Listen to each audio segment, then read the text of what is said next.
what would be the downside to waiting until after price appreciation to start an LLC through y'all? If you don't have your assets in there beforehand, one, you're going to be scrambling around post price appreciation, which is not a good spot to be. You're going to be caught on your back foot. I think things are going to move much faster than people are anticipating. And because of that, you would probably be emotional and apt to make poor decisions. So you want to be proactive, for one.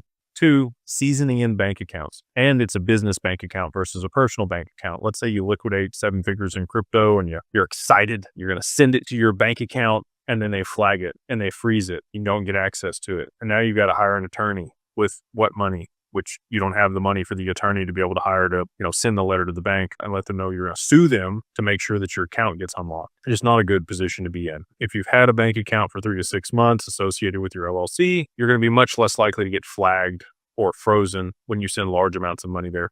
And especially if it's like a private client account, you're paying a little bit more on the monthly fees or whatever it is for larger balances that you're supposed to maintain because you're going to have a large liquidity event, and you speak to your banker there at whatever bank to make sure that they're aware of this large transaction that you're going to be moving in. If they're expecting it and the bank account seasoned in, even if you haven't moved a ton of transactions through it or a lot of money, you're going to be much better off on the other side of price appreciation. The other piece is once the assets are in there, let's say they do appreciate beyond $30 million.